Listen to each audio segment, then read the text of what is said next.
തൃത്താല നിയോജക മണ്ഡലത്തിലെ പഞ്ചായത്തുകളിൽ UDFന് ഐതിഹാസികമായ വിജയമാണ് ഇത്തവണ ഉണ്ടായിട്ടുള്ളത്. മുഴുവൻ വോട്ടർമാരോടും തൃത്താലയിലെ പ്രബുദ്ധരായിട്ടുള്ള ജനങ്ങളോടും ഞങ്ങൾക്കുള്ള UDFനുള്ള നന്ദി ആദ്യം തന്നെ അറിയിക്കുകയാണ്. കഴിഞ്ഞ തവണ 4 പഞ്ചായത്തുകളാണ് UDFന് ഉണ്ടായിരുന്നത് എങ്കിൽ ഇത്തവണ 5 പഞ്ചായത്തുകൾ, ആകെയുള്ള 8 പഞ്ചായത്തിൽ 5 പഞ്ചായത്തും UDF നേടി എന്നുള്ളത് ചരിത്ര നേട്ടമാണ്. ഈ അടുത്ത കാലത്തൊന്നും എനിക്ക് തോന്നുന്നു പഞ്ചായത്തി രാജ് സംവിധാനം നിലവിൽ വന്നതിന് ശേഷം ഇന്നേ വരെ ഇത്രയും വലിയ ഒരു വിജയം UDFന് ഈ നിയോജക മണ്ഡലത്തിന്റെ പരിധിക്കകത്ത് നടത്താൻ സാധിച്ചിട്ടില്ല. 25 വർഷത്തിന് ശേഷമാണ് ഇത്തവണ തൃത്താല പഞ്ചായത്ത് UDF തിരിച്ചുപിടിക്കുന്നത്. 10 വർഷത്തിന് ശേഷം കപ്പൂർ പഞ്ചായത്ത് UDF തിരിച്ചുപിടിച്ചിരിക്കുന്നു. UDFന്റെ കൈകളിലുണ്ടായിരുന്ന ആനക്കരയും പട്ടിത്തറയും അതുപോലെ തന്നെ ചാലിശ്ശേരിയും നിലനിർത്തിക്കൊണ്ടാണ് ഈ പുതിയ പഞ്ചായത്തുകൾ UDFന് നേടാനായത്.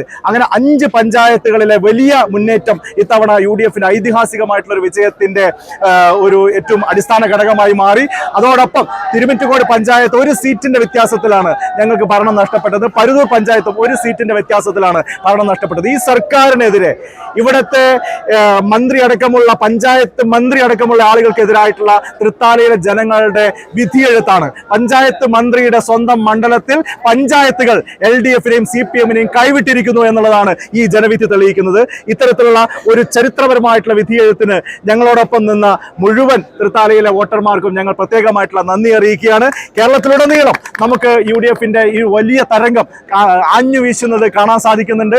അതിന് കേരളത്തിലെയും മുഴുവൻ പ്രബുദ്ധരായിട്ടുള്ള വോട്ടർമാരോടും ഐക്യജനാധിപത്യ മുന്നണിയുടെ നന്ദി ഞങ്ങൾ അറിയിക്കുകയാണ്. കഴിഞ്ഞ 5 വർഷം ജനങ്ങളെ ദ്രോഹിച്ചുകൊണ്ട് കാട്ടുകൊള്ള നടത്തിക്കൊണ്ട് അമ്പലം വിഴുങ്ങുകളായി മാറിയ ഒരു സർക്കാരിനെതിരായിട്ടുള്ള ജനവിധി എന്ന് പറയുമ്പോൾ അത് കേരളത്തിലെ ജനങ്ങളുടെ അങ്ങേയറ്റത്തെ പ്രതിഷേധമാണ്. ജനവികാരം LDFനെതിരായി കുത്തിയൊലിക്കുന്നു. UDFനെ ഒരു വലിയ പ്രതീക്ഷയോടുകൂടി കേരളത്തിലെ ജനങ്ങൾ നോക്കിക്കാണുന്നു എന്നുള്ളതാണ് ഈ വിധിയെഴുത്തിലൂടെ തെളിഞ്ഞിരിക്കുന്നത്. ഇതിന്റെ തുടർച്ചയായിരിക്കും വരാനിരിക്കുന്ന നിയമസഭാ തെരഞ്ഞെടുപ്പും. 2026 കേരളത്തിൽ UDF അധികാരത്തിലെത്തുക തന്നെ ചെയ്യും എന്ന് ഇന്നേ കേരളത്തിലെ ജനങ്ങൾ ഉറപ്പിച്ചിരിക്കുകയാണ്. അതിനുവേണ്ടിയുള്ള പ്രവർത്തനങ്ങളായിരിക്കും ഇനി ഞങ്ങളുടെ ഭാഗത്തുണ്ടാവുക. മുഴുവൻ ആളുകൾക്കും ഒരിക്കൽ കൂടി ഞങ്ങൾ നന്ദി രേഖപ്പെടുത്തുകയാണ്. നിങ്ങൾ നൽകിയ ഒരു വലിയ ഉത്തരവാദിത്തം, അത് സവിനയം, എല്ലാ ഹ്യൂമിലിറ്റിയോടും കൂടി ഞങ്ങൾ ഏറ്റെടുക്കുന്നു. എല്ലാ റെസ്പോൺസിബിലിറ്റിയോടും കൂടി ഞങ്ങൾ ഈ ഉത്തരവാദിത്തങ്ങളെ ഏറ്റെടുക്കുന്നു.